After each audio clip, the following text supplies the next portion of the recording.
Par la grâce d'Allah, après 3 mois d'absence, me revoici parmi vous en possession de mes capacités physiques et intellectuelles.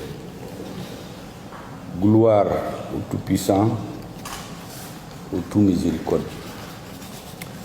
Je voudrais en ce moment, empreint de solennité, remercier du fond du cœur l'ensemble de nos compatriotes de l'intérieur et de la diaspora, ainsi que tous les panafricains. Des plus petits hameaux aux plus grandes agglomérations, nous sommes parvenus des mosquées, des églises et des temples. Les prières et les invocations de nos compatriotes anonymes et des serviteurs du culte. Nos concitoyens, dans leur écrasante majorité, parents, amis, sympathisants et même rivaux politiques les plus farouches ont tenu à m'exprimer leur compassion et le souhait de bon retour parmi les miens. À tous et à toutes, je dis grand merci. Mesdames et messieurs, à ce stade de mon propos, permettez-moi d'exprimer encore une fois au président de la transition, chef de l'État, le colonel Assimi Goïta, ma profonde gratitude et mes vifs remerciements pour avoir su préserver mon intimité pendant tout ce temps et m'avoir mis à l'abri du mauvais œil et de la mauvaise langue. Il a en outre entretenu mon moral et ma volonté de résilience en m'encourageant et m'assurant de son souhait constant de poursuivre l'œuvre de refondation du Mali que nous avons entamée ensemble. Il me plaît également de partager l'expression de cette gratitude avec les colonels Malik Diaw, président du CNT, Sadio Kamara, Modibo Kone et Ismaël Ouagé. Chaque visite rendue a été une occasion de réitérer leur désir de rester ensemble jusqu'au bout. Je remercie également l'ensemble des membres du gouvernement et toutes nos vaillantes forces de défense et de sécurité.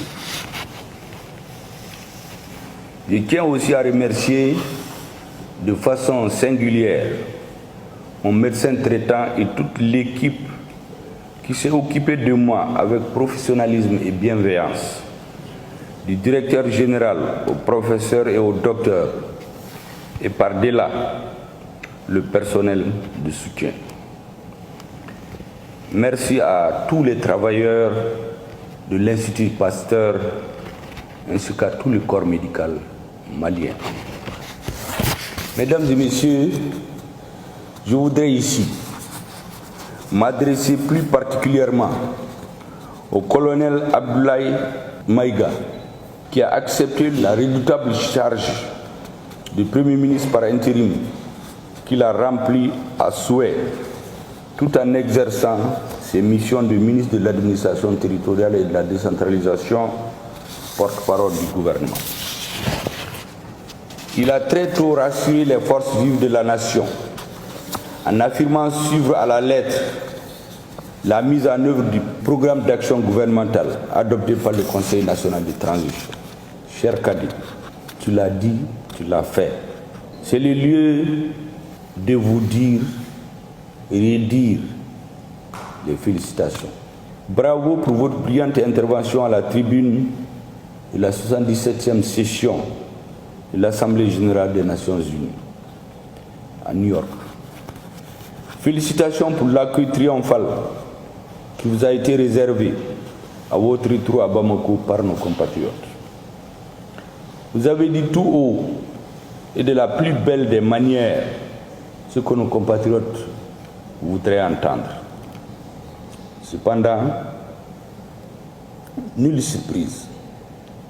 C'est le contraire qui aurait étonné, car Abdoulaye Maïga appartient à la génération Assimi Goïta, à celle de ses compagnons civils et militaires. Chers compatriotes, rappelons-nous cette belle phrase d'Assimi Goïta, qui sont dans le cœur et dans l'esprit de la jeunesse comme une maxime. Souvenez-vous, je suis jeune. Si j'échoue, c'est toute la jeunesse qui aura échoué. Fin de citation. La génération Assimi et compagnons, civils et militaires, c'est cette jeunesse qui a sonné l'éveil des consciences. C'est cette jeunesse qui a choisi le devoir de génération, la renaissance du Mali et de l'Afrique. C'est cette génération qui se caractérise par sa révolte contre la logique de suggestion. C'est la jeunesse qui veut vivre la vie de son époque, qui ne veut pas rater le train de la transformation numérique. Oui, cette génération est une jeunesse révoltée. Révoltée contre l'idéologie infantilisante qui fait de l'Africain l'éternel assisté, incapable de raison, ballotté entre des choix qui sont imposés, qui tend le filet de Lassana pour celui de Foussini. La génération Assimi, c'est cette jeunesse qui a décidé de briser le complexe dominant-dominé, si caractéristique de nos relations avec certains États.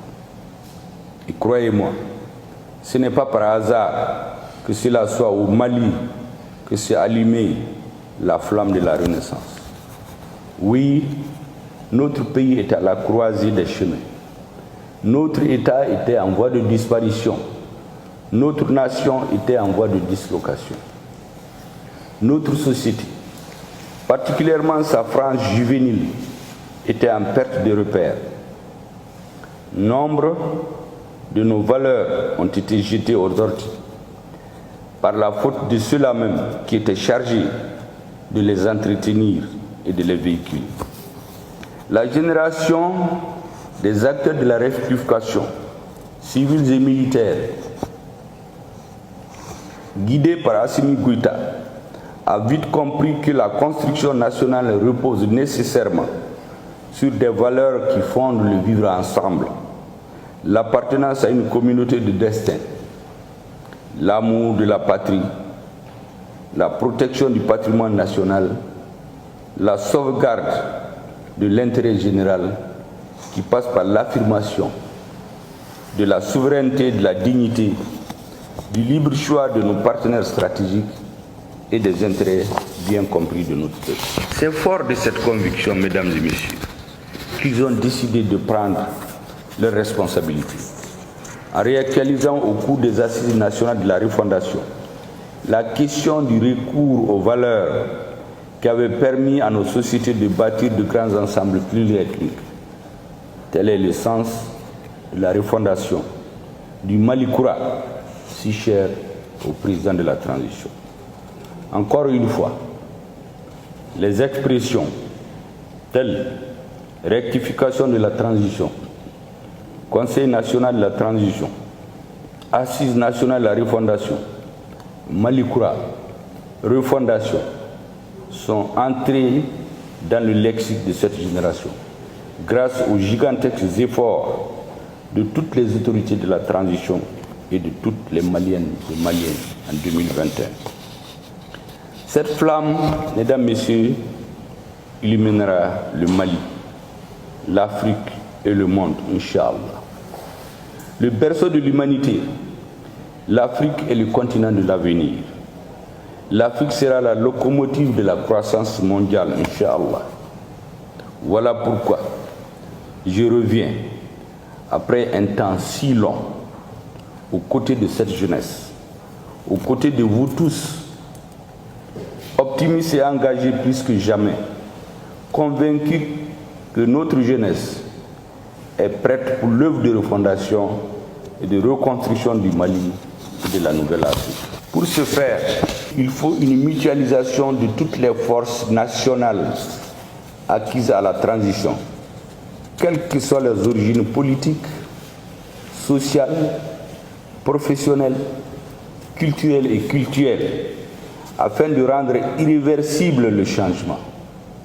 Mesdames et messieurs, mettons-nous ensemble dans une véritable union sacrée derrière le président de la transition pour sauver notre patrie. J'invite à laisser tomber toutes les autres considérations pour sauver notre nation.